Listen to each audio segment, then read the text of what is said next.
I knew it, I had to go.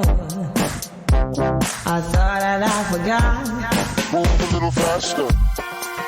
So give me a sign, baby. Bonjour à toutes et à tous, je suis vraiment ravi de vous souhaiter la bienvenue dans ce premier épisode du Podcastologue, le podcast consacré à l'industrie du podcast, à ce qui s'y passe, aux innovations, au matériel et évidemment à celles et ceux qui en font ou souhaitent en faire. Je m'appelle Stéphane Berthomé, je suis à l'origine de plusieurs séries documentaires au Québec et en France et je dirige les productions Ghostscript Media. Dans ce premier épisode, nous allons parler de la vidéo chez Spotify, nous aurons une entrevue avec un duo de podcasteuses True Crime québécoises, nous discuterons, entre autres choses, du podcast chez YouTube et nous aurons une longue entrevue avec Nina Cohen, la directrice du Paris Podcast Festival, avec laquelle nous ferons le bilan de cette édition 2022 plus que réussie. Pour animer ce podcast avec moi, je suis entouré, mais à distance, du Québécois Bruno Guglielminetti, réalisateur, créateur et animateur du podcast à succès Mon Carnet. En France, et aussi à distance, nous sommes avec Philippe Chapeau, homme de radio qui s'est converti au podcast, créateur du Paris Radio Show et fondateur de Podcast Magazine, à qui nous souhaitons longue vie. Le partenaire de ce podcast est la compagnie Edisound qui permet de générer des écoutes pour les podcasts au moyen de players placés sur les sites partenaires d'Edisound. On aura l'occasion d'en reparler parce que c'est une formule à laquelle je crois beaucoup, que je trouve extrêmement simple et efficace pour les podcasts autoproduits autant que pour les contenus d'agence ou pour les marques. Alors on va tout de suite commencer avec ce qui est pour Bruno une bonne nouvelle pour le podcast, mais qui n'est pas directement lié au podcast tel qu'on pourrait l'entendre si on est un puriste de l'audio. Non, la bonne nouvelle, c'est de voir l'énergie que YouTube a décidé de mettre pour faire la promotion du podcast sur sa plateforme. C'est énorme. Bon, il faut dire que du côté de YouTube, à l'heure actuelle, il y a uniquement aux États-Unis où il y a vraiment une porte d'accueil, une page d'accueil où on peut voir la présence des podcasts sur la plateforme YouTube. Mais là, donc YouTube est en train de faire une grande campagne, notamment avec la publication d'un guide de 67 pages qu'on trouve en ligne, qui est gratuit, pour arriver à optimiser son podcast audio ou vidéo sur la plateforme de YouTube. Et ça, je trouve ça intéressant parce que quand même, hein, ça fait on va dire quoi, ça fait 15 ans, 20 ans qu'ils auraient pu embarquer dans le train, puis ils l'ont jamais fait. Alors maintenant, on sent une offensive, et c'est quand même important parce que YouTube, faut le rappeler, hein, c'est 2 milliards d'utilisateurs qui utilisent cette plateforme-là. Alors, à côté des plus petites plateformes comme Spotify qui ont seulement 456 millions, bien évidemment, on voit que ça peut aider un podcast qui serait présent là-dessus. Et comme tu me connais bien, tu sais que pour moi, la vidéo, c'est pas du podcast, c'est du vidcast ou autre chose, mais on aura l'occasion d'en reparler. Alors, messieurs, avant de poursuivre les chroniques et autres infos de l'industrie, on va accueillir avec nous Nina Cohen. Un peu de bonne humeur et un peu de bienveillance dans ce premier épisode ne nous fera pas de mal. Donc, notre première invitée de la grande entrevue. Bonjour Nina. Bonjour Stéphane. Alors Nina, on va parler avec toi un petit peu plus tard du succès incroyable, il faut le dire comme ça parce que c'est la réalité de cette édition 2022 du Paris Podcast Festival, des perspectives d'avenir pour le festival. On sait que le festival a quand même traversé avec brio finalement cette période de Covid et a vraiment fait une édition 2022 qui, je pense, a époustouflé un peu tout le monde. Donc ça pose des enjeux sympas pour l'avenir et on sera bien curieux de t'entendre sur cette question-là. Les gars, est-ce que vous avez des petites réflexions par rapport à ça ? D'abord, on était très contents de se revoir pour la première fois, tous les trois, avec Stéphane et Bruno, puisqu'on s'était jamais rencontrés physiquement. Ouais. Donc c'était l'occasion. C'est aussi ça l'occasion du festival, c'est de se retrouver les uns avec les autres. Non, et puis une super édition, ouais, bien sûr. Très belle édition avec la journée pro qui a, je pense, bien fonctionné. Et puis les 3 autres journées grand public, toujours très intéressantes le vendredi, où il y a beaucoup plus de podcasteurs le vendredi. Ensuite, le week-end, c'est beaucoup plus grand public avec des belles conférences et puis des personnalités cette année qui ont tiré le festival vers le haut. Et moi, je me souviens d'avoir fait une entrevue avec Nina avant le festival et je lui disais qu'à quelque part, ils étaient en train de devenir un peu comme le festival de Cannes, mais pour le podcast francophone. Et ça m'a plu, plu quand tu m'as dit ça. Ça m'a plu. Ben merci, mais j'ai pas été déçu parce que c'était vraiment ça. Bon, il y avait peut-être qu'il manquait de marche à monter avec un tapis rouge, mais pour le reste, tout était là. Il y avait la rencontre des gens de l'industrie, il y avait la rencontre avec le public, il y avait et puis il y en avait plein pour les oreilles. Alors non, c'est une réussite. Moi, toute cette introduction, elle me plaît parce que vraiment, le Paris Podcast Festival, avant toute chose, c'est l'idée de créer des espaces de rencontre. Et donc moi, ce qui me plaît quand le festival existe, au-delà de, on va en parler, toute la programmation qui peut être proposée, etc. Ce qui me plaît, c'est quand je vois que les gens s'en emparent et je vois que ça permet de créer des liens réels entre podcasteurs, publics. Et quand on me dit, bah, ça, je l'ai appris au festival. Ah, mais moi, j'ai rencontré telle personne au festival. Ah, bah, tel projet, il a pu naître parce que, en fait, on s'est retrouvés au bar de la Gaîté Lyrique.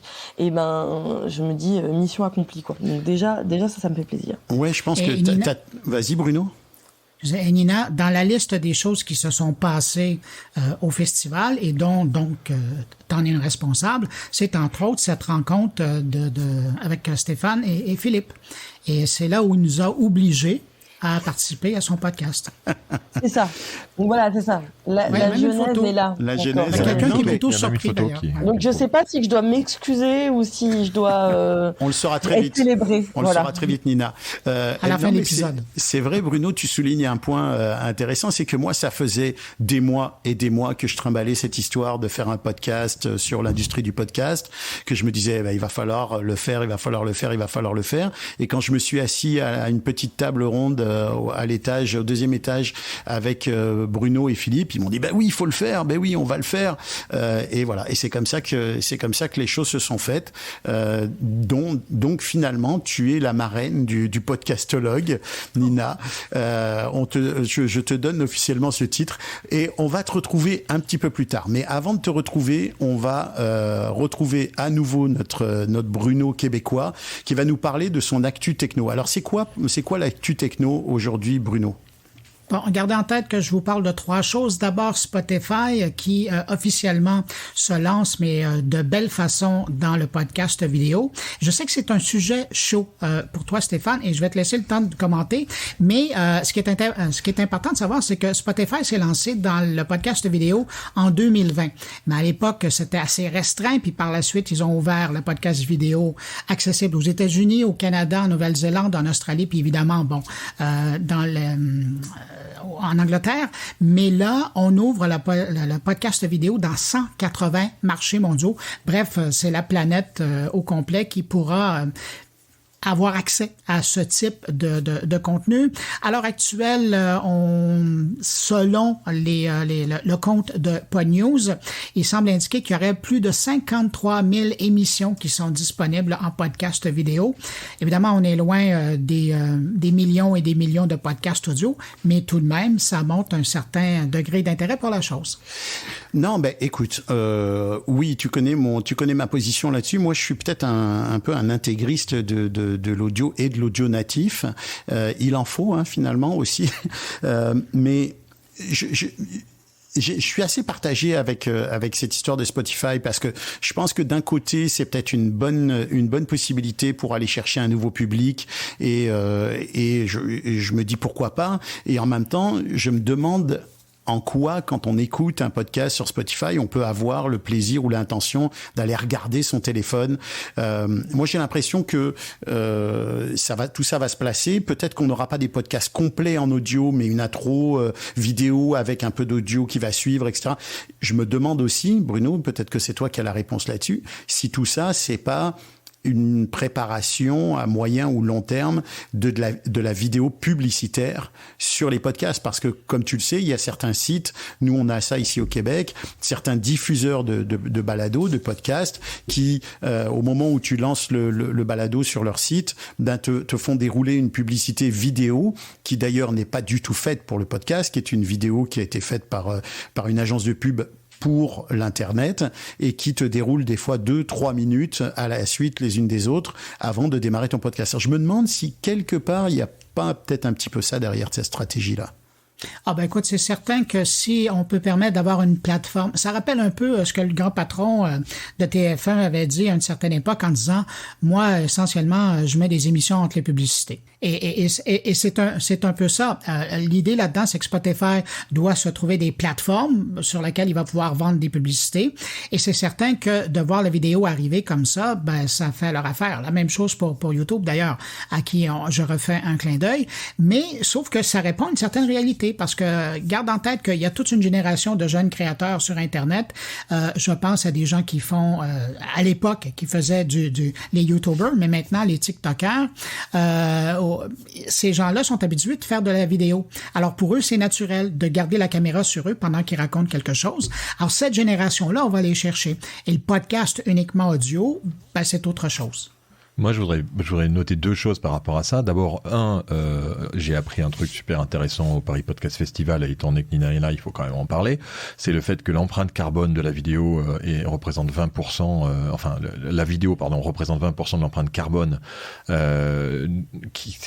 énorme, quand même considérable. Et ça laisse quand même réfléchir à l'usage qu'on veut vraiment pour nos enfants et pour le futur. Et il y a un moment où Philippe, faudrait quand même savoir aussi ce que donne l'audio, parce que certainement que l'audio est pas exempt. 5%. Ouais, bon, ok, c'est effectivement énorme en proportion. L'ADEME a donné les chiffres au Paris Podcast Festival, et c'est 5% pour l'audio et 20% pour la vidéo. Donc c'est quand même 15% de plus. Et donc la deuxième chose que je voulais noter, c'est on peut être contre ou pour la vidéo. Ce qu'on peut noter, c'est les deux futurologues qui étaient d'ailleurs des futurologues de la radio et qui maintenant sont des futurologues du podcast. Et t'as vu, je n'ai pas utilisé le terme podcastologue. James Creedland et Matt Degan, qui ont tous deux des newsletters, ont annoncé il y a déjà plusieurs mois dans leur newsletter qu'ils n'étaient pas non plus favorables à ce que on fasse de la vidéo quand on fait du podcast, mais que c'était quasiment incontournable pour le référencement de son podcast, si on voulait avoir un bon référencement de son podcast, de faire de la vidéo. Et donc si eux le disent, alors que ce sont des passionnés de radio et maintenant des aficionados du podcast, c'est que il y a des raisons derrière stratégiques en termes de référencement, comme disait Bruno. Oui, mais en même temps, il y a un débat, tu sais, sur le fait de faire un média et de le transformer ou d'aller le transposer dans un autre univers pour avoir plus de visibilité, pour avoir un référencement plus vaste, plus large, que tu obtiens je veux pas employer des gros mots, mais en changeant quand même l'optique de ton média. Puis bon, il reste que il y a des formes de podcasting qui ne sont pas solubles dans la vidéo. L'enquête, par exemple, le documentaire. Si tu te mets à faire du documentaire en podcast en vidéo, bah à ce moment-là, tu fais du documentaire vidéo. On parle plus de podcast. Ça, pour moi, ça pose aucun doute. Alors, les amis, avant de s'écharper sur le sujet de la vidéo et de l'audio, parce que je sens que c'est un sujet qui va revenir plus d'une fois dans ce podcast, je vais demander à Bruno dans un instant de nous lancer une entrevue que j'ai faite à distance via le logiciel Rumble. Rumble, c'est un logiciel que j'ai découvert très récemment, grâce à toi d'ailleurs, Philippe, un logiciel super pratique. En fait, tu construis ton entrevue avec des petits modules préformatés que tu ajoutes les uns aux autres. Tu enregistres tes questions directement dans la page web de ton entrevue. Tu envoies le lien à tes invités ou à ton invité et eux-mêmes n'ont plus qu'à s'enregistrer dans la même page web et tu reçois directement les réponses qui sont mixées à tes questions et que tu peux renvoyer à ton réalisateur. Alors, comme on disait à la belle époque, Magnéto Bruno. Alors, c'est parti pour cette entrevue avec Annie Laurin qui va aussi parler pour sa complice Michel Ouellette. Annie, parle-nous de votre balado Captive. Raconte-nous un petit peu où est-ce que vous en êtes et qu'est-ce qui s'est passé jusqu'à aujourd'hui dans cette aventure incroyable. Oui, ben en fait, l'idée derrière Captive est apparue en 2020, en pleine pandémie, au moment où Michel et moi, on avait un petit peu plus de temps libre dans nos vies, là, comme bien des gens. Puis, en discutant, ben, on était venu à se dire, à un moment donné, tout bonnement, que ce serait tellement une bonne idée de se lancer dans un projet de balado True Crime. Il n'y en avait pas tant que ça à ce moment-là. Puis pour nous, bon, le True Crime nous parle beaucoup parce qu'on est toutes les deux des très grandes consommatrices de balados et de documentaires qui portent sur le sujet, mais aussi on trouvait que c'était une belle opportunité puisqu'on avait la chance d'avoir accès à un studio d'enregistrement. le studio Madame Wood à Montréal, qui est tenu par Vincent Blain, le chum de Michel. Alors, on s'est dit, pourquoi on se lancerait pas? De toute façon, là, on n'a rien à perdre, donc aussi bien l'essayer. Puis la façon qu'on s'y est prise pour décider du format de Captive, c'était simplement de tenter de réaliser le balado que nous, on aurait souhaité entendre, qu'on aurait voulu écouter, tant au niveau du contenu, du format que de la qualité. Donc, c'est ce qu'on a fait, puis ça a donné Captive, en fait, comme vous le connaissez aujourd'hui. La bonne nouvelle est que Michel et moi, on travaille déjà sur la 3e saison qui va sortir en 2023. Alors, question suivante, Annie, je me suis laissé dire que les chiffres de Captive étaient tout simplement incroyables. Alors, je ne sais pas si tu peux nous les partager. Si tu préfères rester pudique là-dessus, j'aimerais que tu nous parles un petit peu de l'auditoire de Captive. Est-ce que vous savez qui vous écoute? Est-ce que vous êtes capable, par exemple, de dire si vous avez des écoutes en Europe ou dans d'autres pays à l'extérieur du Québec? Je pense que ce serait vraiment intéressant de savoir jusqu'à quel point vous arrivez à avoir une visibilité avec ce balado. Bon, pour ce qui est de nos chiffres, bien honnêtement, là, on n'est pas si pudique que ça sur le sujet parce que on adore ça, nous les partager auprès de nos auditeurs quand on atteint des piliers qui sont un petit peu plus significatifs, là, comme quand on a franchi le cap du 10 000 ou du 50 000 ou même du 100 000 downloads, là. Parce que, pour nous, Stéphane, en tant que petite production amateur indépendante, là, on est hyper reconnaissante que les gens prennent le temps de nous écouter. Donc, on trouve ça le fun de le souligner puis de remercier les gens. Et tout ça pour te dire qu'en fait, que dans quelques jours, on s'enligne pour annoncer sur nos réseaux sociaux l'atteinte du 500 000 téléchargements. Là, au moment où on se parle, on est juste quelques semaines après la sortie de la 2e saison. Donc, on imagine que ça va continuer à évoluer dans les prochains mois, ce qui est absolument fantastique, là. Concernant l'auditoire, c'est évidemment un auditoire francophone du Québec principalement, mais aussi d'ailleurs au Canada. Je sais qu'on a des gens aux États-Unis, mais on a quand même une très belle visibilité en France. On reçoit énormément de messages d'auditeurs français qui nous découvrent, qui aiment nos histoires québécoises. On parle grosso modo d'environ 10% de nos écoutes qui se font à partir de la France. 3e question déjà, et Annie, je souhaitais parler avec toi, pas uniquement parce que j'adore ton podcast et celui de Michel, mais aussi parce que vous venez de remporter le Canadian Podcast Awards dans la catégorie True Crime, Outstanding True Crime Series, devant des podcasts incroyables comme Canadian True Crime ou The Next Call.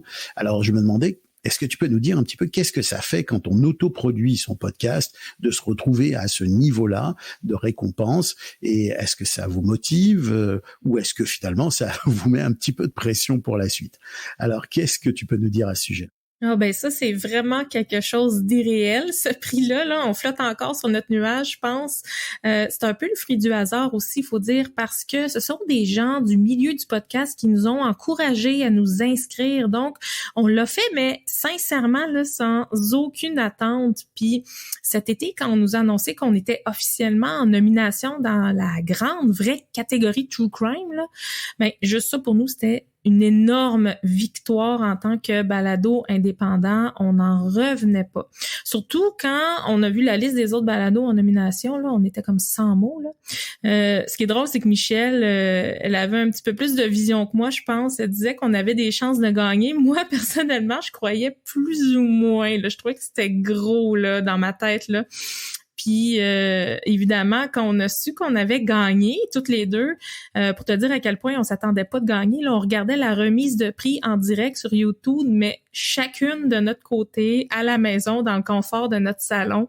Donc, on a vraiment fait le saut à distance. On s'est appelé, on a crié, on était tellement contentes. Suite à ça, pendant quelques jours, on a vraiment surfé sur une vague d'amour. Là. C'est un peu quétaine de dire ça comme ça, mais ça venait de nos auditeurs, puis ça venait aussi beaucoup de nos collègues podcasteurs du Québec. Là. On a vraiment senti une très grande fierté d'avoir donné en quelque sorte une voix au balado indépendant du Québec. Tu sais, c'est gros quand tu y penses, là, le message que ça envoie. C'est juste comme ça, un message d'espoir, là. Tu sais, on était tellement fiers et reconnaissantes d'avoir eu le vote de nos perd, en fait, au Canadian Podcast Award, là. Donc, non, je pense pas que ça nous mette de la pression pour la suite. Au contraire, là, ça nous donne juste le goût d'aller encore plus loin avec Captive, maintenant que tout est possible. Annie, merci de t'être prêtée à l'exercice et tu remercieras Michel, tu la féliciteras pour l'excellent travail que vous avez réalisé avec ce balado. Et ma question, c'est quel est l'avenir de Captive? Qu'est-ce que vous comptez faire maintenant avec Captive? Est-ce que Captive va se poursuivre? Est-ce que vous allez commencer un nouveau projet? Où est-ce que vous en êtes dans cette formidable aventure? Merci à vous deux et je vous dis bye bye. Ben, tout d'abord, merci pour les beaux mots. Captive se poursuit. On travaille vraiment fort sur la production de la 3e saison. On a déjà 2 épisodes d'enregistrés sur un total de 8, en plus du contenu exclusif qu'on crée pour nos contributeurs Patreon. En toute transparence, on se met pas de pression pour la suite parce qu'on est bien avec la formule actuelle. Tu sais, faut pas oublier qu'on a toujours nos emplois respectifs à travers tout ça. En plus d'être des mamans de jeunes enfants. Donc, notre cour est pleine. Je te dirais, là, on nous a ouvert une porte pour un projet qui prend forme tranquillement en parallèle, sur lequel je peux pas donner vraiment plus de détails, mais tout ça pour dire qu'on est très, très occupés, mais très emballés par le chemin parcouru avec Captive. Un grand merci Stéphane de nous avoir contactés pour ton nouveau projet. Ça a été un plaisir de répondre à tes questions. À la prochaine. Alors, c'est quand même une expérience formidable, cette histoire de Captive, un podcast autoproduit qui connaît un succès à la fois du public, maintenant un succès auprès des professionnels, auprès du milieu. C'est pour ça, je pense que c'était important de faire cette entrevue. Je voudrais quand même souligner, puis je pense que personne ici me contredira dans l'équipe, Annie a dit quelque chose de très très vrai. Elle a dit on a fait le podcast qu'on aurait aimé entendre. Je pense que ça, c'est si tu veux te lancer un jour dans le podcast, le conseil de base, c'est fais le podcast que tu aimerais écouter, fais un podcast qui te touche, qui te ressemble et tu vas avoir une chance peut-être de réussir. Je trouve aussi que c'est un superbe exemple pour les gens qui se lancent dans le podcast. Bien entendu que comme dans le milieu de la littérature, comme dans la peinture, comme dans la musique, il y a beaucoup de gens qui vont rester au stade des amateurs et des amateurs plus ou moins éclairés. Il y en a quelques-uns qui vont devenir des professionnels, mais il y a quand même une chance pour les passionnés dans ce milieu-là et c'est ça qui est formidable. Alors, à propos de passionnés, on va revenir à notre podcastophile, Philippe. J'ai encore du mal avec ton surnom, mon petit podcastophile. Et tu vas nous parler, alors cette fois, tu te rattrapes, tu nous parles d'une actu sympathique. Quelque chose de presque joyeux, c'est ça? Ouais, je voulais vous faire écouter un extrait de l'interview qu'on a fait pour le prochain Podcast Magazine avec l'équipe des Paillettes. Alors, je sais pas si nos auditeurs et auditrices savent qui sont les Paillettes. Faut écouter Virgin Tonic pour ça. C'était une émission qu'il y avait sur Virgin, qui d'ailleurs va changer de nom pour s'appeler Europe 2 en France. Et ils ont arrêté et ils se sont lancés dans un podcast natif avec 5 copains. Et en fait, les 5 étaient sur Virgin Tonic. Ça faisait 2 années que Manu Payet était un peu aux manettes de cette émission. Auparavant, il y avait un autre animateur qui était aux manettes de Virgin Tonic.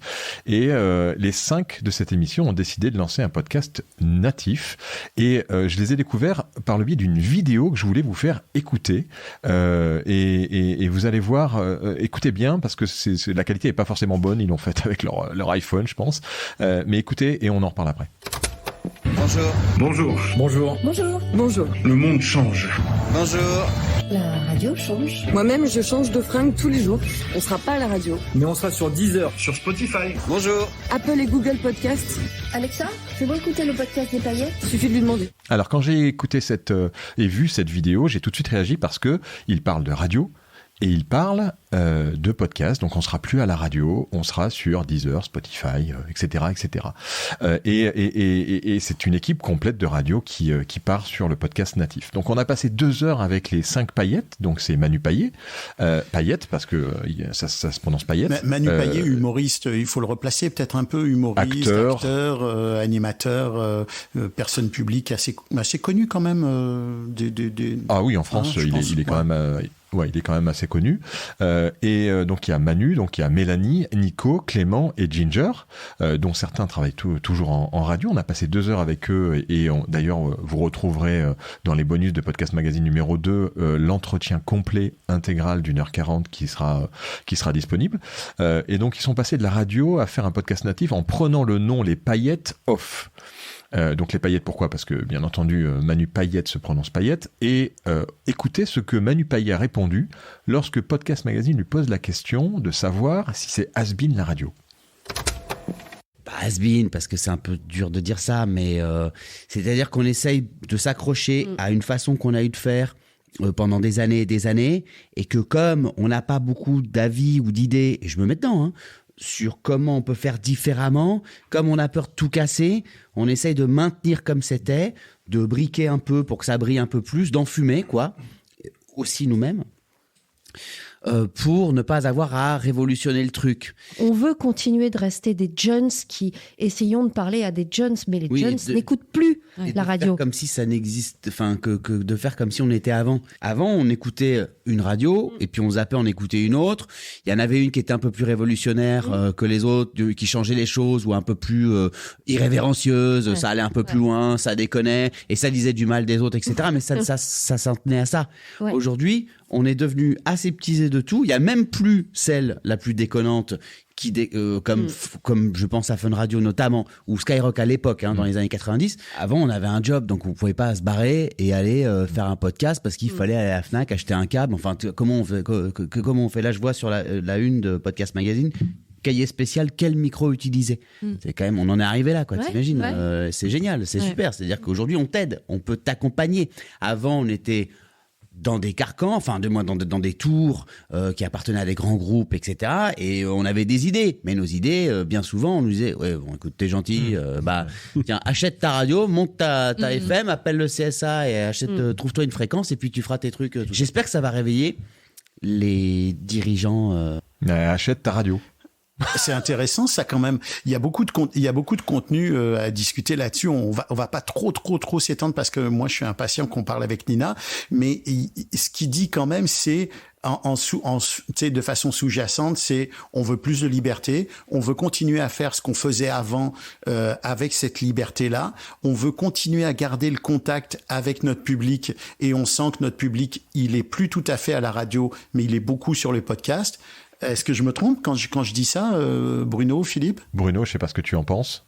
C'est sûr que moi, ce que je trouve intéressant dans cette expérience-là, c'est d'avoir une équipe qui était à la radio se déplacer sur le podcast. On a déjà vu des équipes radio aller à la télé, des équipes télé aller à la radio, mais là, de quitter un endroit où ils sont financés par une maison pour produire un rendu, que ce soit hebdomadaire ou que ce soit quotidien, et de partir comme ça, en faisant le saut de l'ange pour faire du podcast. Ça, je trouve ça assez fort de leur part. Puis il faudra voir si les gens qui les suivaient à la radio vont les suivre dans le podcast. Moi, c'est dans 6 mois, on regardera les codes d'écoute ou les écoutes. Et puis, on verra s'ils ont réussi.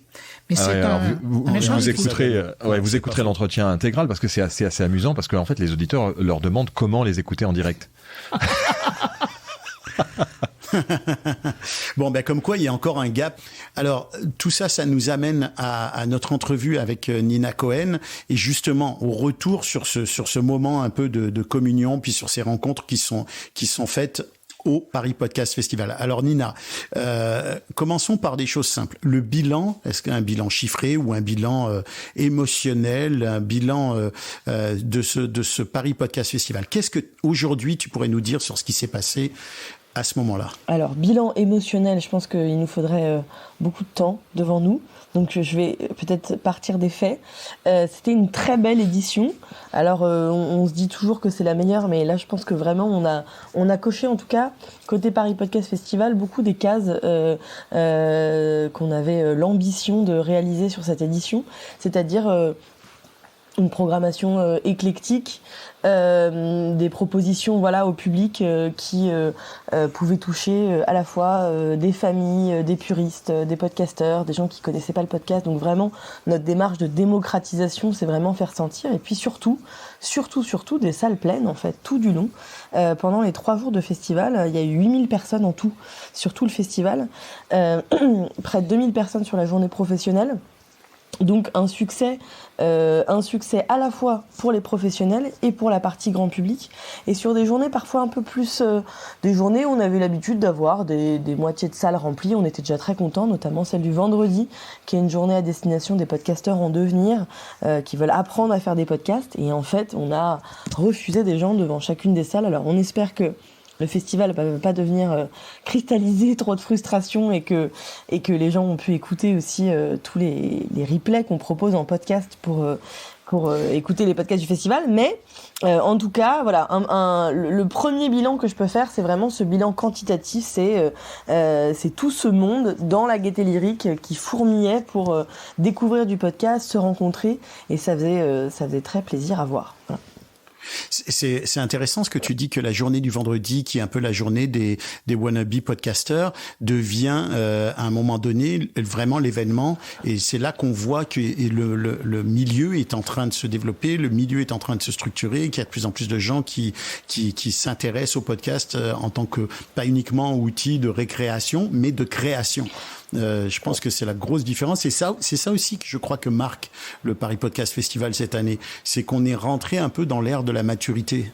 Je pense qu'il y a, ouais, tout à fait. En fait, nous le festival, on suit globalement les tendances finalement. On suit, si on regarde nos partenaires chaque année, en fait, on fluctue avec l'évolution de l'écosystème. Et puis cette année, on a aussi décidé d'un peu plus flécher les typologies de public à qui on adressait notre programmation, avec une journée du jeudi vraiment business. Et donc, il y avait cette volonté, en partenariat avec CB News, de fabriquer le Paris Podcast Festival Pro et de proposer une journée qui va vraiment célébrer la création audio à destination des marques. Et comment est-ce que le podcast peut se mettre au service d'une stratégie marketing. C'est une journée qui est vraiment à destination des professionnels, mais surtout des régies, des annonceurs, des marques, et de comment est-ce que cette industrie aussi se structure autour de ce pont entre les marques et le podcast. Et donc en fléchant vraiment cette journée comme une journée business, ça nous a permis aussi de mieux définir les autres journées. Et donc la journée du vendredi est vraiment une journée où on va venir parler du podcast. Où est-ce qu'on en est ? Podcast et information. Justement, on avait le pays invité cette année, le Canada, donc on a parlé aussi de l'écosystème canadien.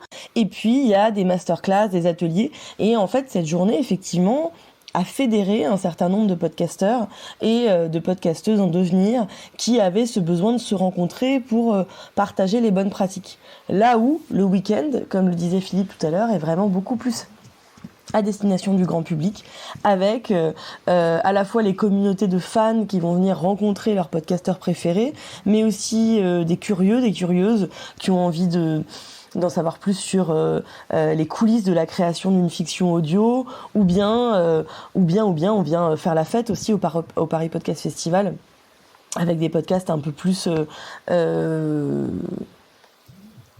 j'ai pas de fin de phrase, avec des podcasts un peu plus festifs.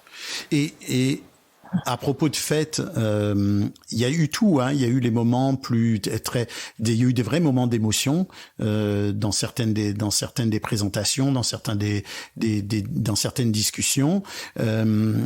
Moi, j'ai beaucoup aimé la journée professionnelle. Je pense que tous et toutes là, on en garde un excellent souvenir. J'y aurais ajouté quand même un petit élément qui était un peu des ateliers, tu sais, où on pouvait entre pros se parler, ou des meet-up, tu sais, un truc où on pouvait se donner des rendez-vous. Je trouve que ça aurait été cool. Mais justement, là, ça m'amène à la question de, après ce bilan quand même assez formidable, c'est quoi l'avenir du Paris Podcast Festival? Vers quoi vous tendez là, où vous allez avec ce festival qui ne cesse de prendre de l'importance? Nous, en fait, on va, je pense, poursuivre le chemin qu'on a entamé, c'est-à-dire de continuer à suivre le tempo de l'écosystème et de raconter cette histoire-là et de proposer au public une programmation forte, mais surtout, en fait, notre envie, c'est de toujours venir affiner. Donc, en fait, on garde ce même format. La journée business, la journée apprenante autour des podcasts, les journées grand public, la compétition, c'est vraiment nos grands axes. Et l'idée, c'est de toujours venir affiner. Donc, se questionner, notre compétition, elle a des failles. Est-ce qu'on rajoute un prix de la meilleure réalisation ? On nous l'a demandé. Oui, ce serait une bonne idée. C'est vrai que ça serait une bonne idée, parce que le réalisateur est souvent le parent pauvre de la création audio ici comme en France d'ailleurs. Après, sur la partie grand public, on pourrait aussi plus thématiser pour flécher des parcours pour le public. Sur la journée pro, ça ne fait que de grossir. Alors, on a effectivement une application networking, mais on pourrait aussi faire plus des meet-up et pourquoi pas des séances de pitch. Enfin, en fait, il y a plein de façons de développer des choses. Je pense aussi même... pour vraiment s'inspirer ouvertement de ce qui est fait côté canadien par nos amis de Transistor, qui font un festival, mais qui font surtout le Kino Radio, qui est une sorte de marathon de création de podcasts en 3 jours. Je me dis, ça serait génial que nous on fasse ça en France aussi. Donc il y a plein de façons d'affiner en tout cas notre proposition. Et puis alors autour du Paris Podcast Festival. Et puis après, le questionnement vient aussi sur nos activités à l'année. Nous, on a une association qui organise le festival, ça s'appelle l'association Les Écouteurs. On est très très lié à la Gaieté Lyrique pour l'instant, mais on aspire aussi à avoir d'autres activités, donc notamment, pourquoi pas, des podcasts festivals en dehors de Paris. Donc pourquoi pas ou des sessions sur des thématiques ou des choses, des ateliers. Voilà. À Lyon, à Lille, à Bruxelles. À Bruxelles, il y en a déjà. À Lyon, à Lille, à Marseille plutôt. Voilà, l'idée c'est de suivre un petit peu cette proposition-là et de venir l'amener ailleurs, toujours en s'associant avec les forces en présence, comme on le fait avec la Gaieté Lyrique. Et puis nous, à l'année, on a aussi d'autres projets. L'année dernière, on a accompagné une résidence de création de podcasts, qui était un endroit où on n'avait jamais été pour l'instant. Le Paris Podcast Festival, nous, on valorise les créations à travers la compétition et puis une programmation, mais on n'avait pas encore été au tout début de la création, donc on a accompagné des mentorats pour que des jeunes autrices fassent leur propre podcast. Et puis, on a un certain nombre aussi de projets d'action culturelle à destination de publics plus éloignés, comme des lycéens, qu'on organise avec la Gaieté Lyrique. Et puis pour juste terminer ta question sur la suite et sur justement ces questions autour de la Gaieté Lyrique, parce que nous tous les ans, et je sais que l'un d'entre vous me l'avait dit pendant le festival, mais ça devient trop petit la Gaieté Lyrique pour vous, il faut pousser les murs. C'était ma prochaine question. Est-ce que vous allez continuer avec la Gaieté Lyrique ? Parce qu'effectivement, on voit que... Mais c'est magnifique comme endroit. C'est un endroit qui est parfait. Sauf que, est-ce qu'à un moment donné, c'est pas... Alors nous, ce qui nous a plu et ce qui nous plaît avec la Gaieté Lyrique, c'est l'aspect culturel, l'aspect lieu culturel. Nous, on n'est pas un salon professionnel, et il y en a qui font ça très bien. Et donc, nous, on a vraiment vocation à être un événement culturel, et donc aussi de donner ses lettres de noblesse au podcast. C'est-à-dire, comment est-ce qu'on fait pour amener une pratique émergente, l'institutionnaliser ? On l'amène dans un lieu reconnu autour des pratiques numériques, qu'est jusqu'à présent la Gaieté Lyrique.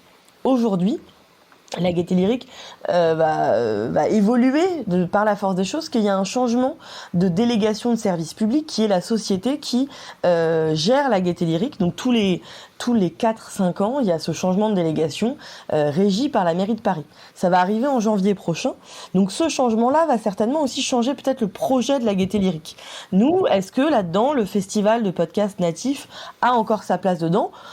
Intimement, oui, je le pense. Maintenant, c'est aussi parfois plus politique que simplement des bonnes intentions. Donc nous, il y a forcément une réflexion qui va s'opérer pour 2023. Aussi parce que, je le disais, on est une association, on est une petite association. Il y a des questions de financement qui se posent. On aimerait avoir plusieurs personnes à l'année, puisque à date, en fait, je suis le seul poste à l'année de l'association Les Écouteurs. Donc, des financements plus pérennes, avec des financements publics, parce qu'on a beaucoup plus de financements privés que de financements publics, qui est un peu l'écueil des événements souvent parisiens. Donc voilà, en fait, c'est réussir à consolider ce qu'on fait déjà en développant aussi des activités à l'année. Mais voilà, l'un appelle l'autre, et puis il y a toujours des questions de financement là-dedans qu'il faut forcément réfléchir sur le long terme. Et donc ça, c'est quand même la nouvelle. Le Paris Podcast Festival songe, réfléchit à une existence plus pérenne. Philippe, est-ce que tu avais une question spécifique ? Non, c'est un événement socioculturel, et c'est vrai que on en a déjà parlé, et c'est des choses nous auxquelles on réfléchissait aussi. C'est éventuellement d'avoir une partie où il y ait les professionnels qui puissent se réunir, les acteurs, le matériel. Quand tu dis nous, tu parles du Paris Radio Show. Oui, avec le Paris Podcast Festival, parce qu'on a toujours été partenaire depuis la création du Paris Podcast Festival. La première année que le Paris Podcast Festival a eu lieu, ils sont venus au salon, et on a créé d'abord un petit espace podcast. Ensuite, on a fait le Pod Village. Et on a toujours suivi, et on a toujours vraiment travaillé ensemble de manière et même Nina a même participé activement au dernier salon en 2020 avant de passer à plein temps sur le Paris Podcast Festival. Donc je pense qu'il y a véritablement des choses à faire, mais ça ne colle pas avec le côté culturel du Paris Podcast Festival. Donc est-ce que c'est quelque chose qu'on peut faire en dehors? C'est ce qu'on avait proposé. Peut-être que ça pourra se faire l'année prochaine, avec un espace où il y aurait des tables pour du matériel, de l'équipement, des petits. Mais c'est pas l'objet du festival à la Gaîté Lyrique. La Gaîté Lyrique, c'est vraiment un événement culturel. Et ouais, il y a une envie aussi alors qui n'est pas de notre part. Moi, je serais ravie que ça existe. Je le disais tout à l'heure, j'adore que les gens s'emparent du festival, d'un festival off. Nous, le Paris Podcast Festival, on est toujours dans cette recherche d'équilibre, avec une programmation qui valorise à la fois les créations des gros studios, création des plateformes et les créations des indépendants. De créer la rencontre, et cet équilibre, il est pas forcément évident à tenir, il est même parfois un peu critiqué, mais on le tient en proposant à chaque fois des formes différentes où chacun peut trouver sa place et exister de la meilleure façon qui soit. Mais tous les ans, voilà, sur les réseaux sociaux, il y a la même petite rengaine de à quand le festival off. Le festival off, moi je ne peux pas en être l'initiative, donc il faut qu'il y ait des podcasteurs indépendants qui s'en emparent, parce qu'on peut pas être le in et le off à la fois, mais voilà, quelque chose peut-être d'un peu plus décontracté. Nous, il y a quelque chose d'un peu officiel au festival. Il y a la programmation, il y a la remise de prix, il y a et on a cette volonté d'avoir cette place-là. C'est-à-dire qu'on est à la rentrée de l'année, on annonce les avant-premières à venir, on annonce la tendance, on fait un point sur l'année passée et on remet ses prix. Il y a quelque chose d'assez officiel, d'assez classique. Ça va dans la logique de venir institutionnaliser les choses. Donc moi, je serais ravie s'il y avait 3-4 bars aux abords de la Gaîté Lyrique qui seraient des bars off où on ferait des blind tests et on s'amuserait ensemble autour du podcast. Clairement, vous pouvez pas être partout. Je pense que c'est très raisonnable de gérer cette progression dans le cadre de ce que vous avez créé et de laisser aux autres le plaisir ou la liberté d'aller enrichir cette offre-là. Bruno, tu avais une question, toi? Pas tellement une question comme un commentaire ou une suggestion. Ce que j'ai beaucoup aimé lors du festival, c'est les rencontres qu'on a faites. Et je me demandais si à l'intérieur de ce qui existe déjà, s'il serait possible de créer, j'allais dire virtuellement, mais probablement à partir de votre site ou d'un site, un endroit où on pourrait aller dire quel genre de personnes on voudrait rencontrer. Quel genre de projet nous intéresse pour faire, et ça je le vois dans beaucoup d'événements à travers les États-Unis, et puis c'est un côté c'est pas business là, c'est un côté, c'est des créateurs qui se rencontrent ou des gens qui ont un sujet en commun et qui cherchent peut-être des partenaires pour commencer un truc, et ça je me dis, parce que ça s'est fait de façon le plus bel informel. Exemple. Ouais, c'est ça. De façon informelle, ça s'est fait. Puis le plus bel exemple, c'est ce qu'on est en train de faire là. Mais s'il y avait quelque chose comme ça qui pourrait peut-être aider ou encadrer, je pense que ça pourrait être encore plus intéressant. Plus ouvert aussi peut-être, parce que l'appli était quand même réservée à ceux qui avaient payé l'entrée pour le Paris Podcast Festival Pro. Donc en fait, il y a ce côté payant qui pour les podcasteurs indépendants enfin moi j'en ai entendu parler, était gênant pour cette première journée. Oui, mais c'est une journée pro. Non, mais là, Nina, je vais parler un peu pour toi, mais moi, je trouve que c'est une journée pro. C'est normal de payer pour une journée pro. Sinon, c'est plus une journée. C'est pas la question de l'argent qui fait la journée pro, mais Je crois, moi, que c'est quelque chose dans tous les festivals ou dans toutes les rencontres. Tu as une journée pro, elle est différente et souvent, très, très, très souvent, elle est payante. Oui, non, mais je parlais de la plateforme et du fait de pouvoir se rencontrer, voilà. Ouais, tout à fait. Je pense que c'est notre démarche avec l'application de networking qu'on a proposée, mais qui est une application qui est assez basique dans son usage, c'est-à-dire qu'elle permet d'avoir la liste des contacts et d'échanger avec, mais elle est assez limitée, donc ça fait tout à fait partie des marges de progression qu'on a, c'est d'arriver à structurer un networking peut-être un peu plus, celui dont tu parles, c'est-à-dire en tout cas plus anglais. Ça se discute tout ça. Ouais, ça se discute beaucoup. Non, mais c'est normal. Non, moi je trouve la journée pro payante, je trouve ça tout à fait normal. L'appli vient avec, ça fait partie du package. J'ai l'impression. Ça rentre dans notre démarche surtout. Oui, alors ça, je suis d'accord. Ça rentre dans le package et ça rentre dans la proposition. Et puis surtout, ça rentre pour nous dans la démarche de venir aussi cadrer les publics. En fait, moi, il y avait, tout à fait. Dans nos réflexions avec Thibaut de Saint-Maurice, donc qui est le fondateur et qui dirige le festival avec moi, notre réflexion aussi, c'était. On a eu pas mal de critiques de le Paris Podcast Festival, c'est le festival des professionnels. Alors non. Oui et non. Oui, c'est le cas, mais pas que. En fait, c'est plein de choses à la fois. Et donc, dans notre manière de cibler une journée sur accréditation professionnelle avec cette application, etc., ça permet aussi de cadrer les choses et de flécher et d'être sur une communication aussi un peu différente qu'on a essayé d'avoir. Nous, on a communiqué uniquement sur LinkedIn, sur la journée pro, et sur la journée grand public, on était plutôt sur les réseaux sociaux classiques, Instagram. Voilà, mais en tout cas, en tout cas, nous, on est à cet endroit de la réflexion, c'est-à-dire cette manière de venir affiner ce qui est déjà en présence. Dans le cadre de ce que vous avez créé. Voilà. Et comme je le supposais, nous avons largement dépassé le temps qui nous était imparti, mais heureusement, on fait du podcast. Et donc, ça n'est pas un problème. Alors, avant... Non, mais la beauté de l'affaire, c'est qu'on avait notre marraine avec nous. Mais oui, c'est vrai. Mais oui, mais j'espère que vous allez me réinviter, surtout moi, parce que... Bien sûr. Là, tu vois, tu me dis on a dépassé le temps, mais moi, j'ai l'impression qu'on a encore tellement de choses à se raconter. C'est vrai, mais c'est vrai. On a encore un petit moment parce que c'est le moment maintenant où on s'échange nos informations, où on se dit, on se parle de notre actualité. Alors, allons-y les uns les autres. Bruno, toi, t'as quelque chose de spécial à nous annoncer? Écoute, je devais pas en parler, mais l'entrevue avec Manu Payette m'a fait réfléchir. Merci, Philippe, c'est de ta faute. C'est assez intéressant parce que dans la clip qui est présentée, c'est Manu Payette qui nous dit qu'il y a un de ses patrons qui avait dit, si tu veux une radio, fais-la. Achète-toi une radio. Lui a décidé. Exactement. Et toi, tu t'es acheté une radio.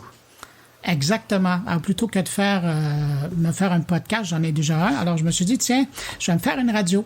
Alors, si les gens qui nous écoutent présentement, une fois qu'ils auront terminé, si vous faites www.radiomoncarnet.com ou radiomoncarnet.info, vous allez tomber sur la radio du podcast. Et donc, c'est la possibilité d'entendre de façon aléatoire plus de 1000 entrevues qui ont été faites dans le podcast depuis septembre 2016. Alors, c'est un petit plaisir et j'avoue que c'est en rodage là maintenant dû à Philippe et à Manu Payette. Ça va être officiellement lancé.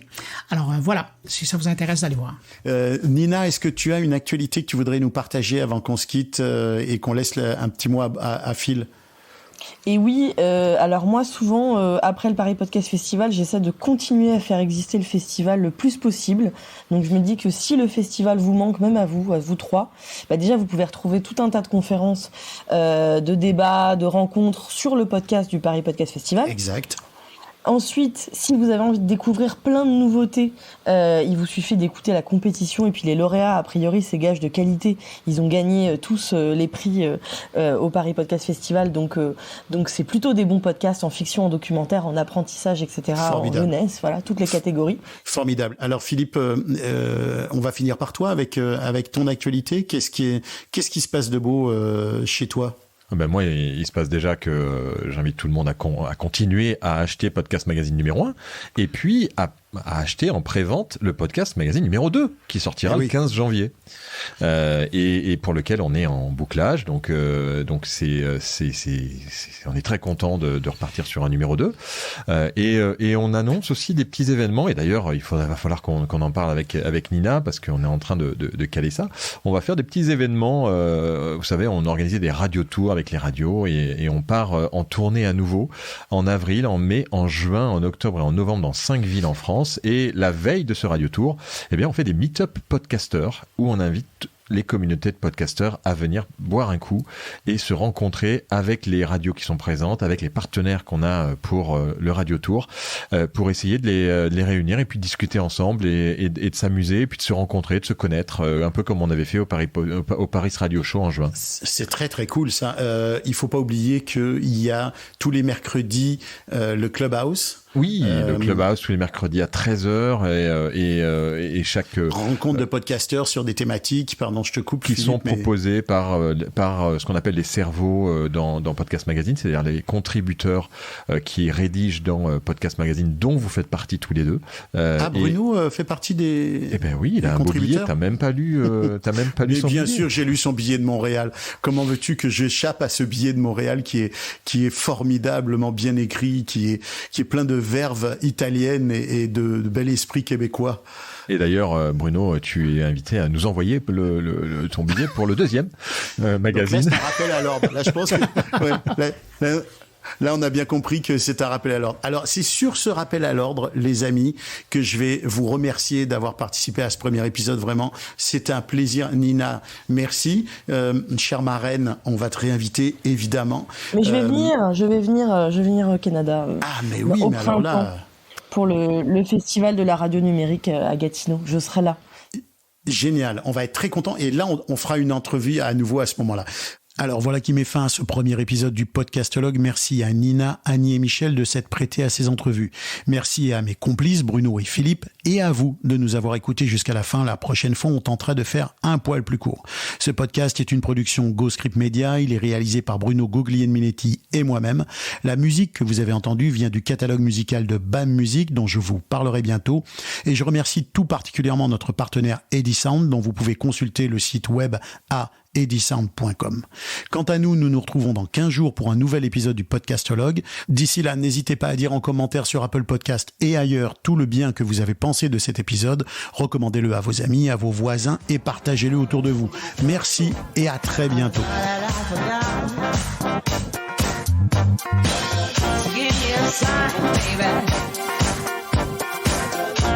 I wish that I could step inside. Move a little faster. Oh, why? Move a little faster. Move a little faster. I knew it, I had to go.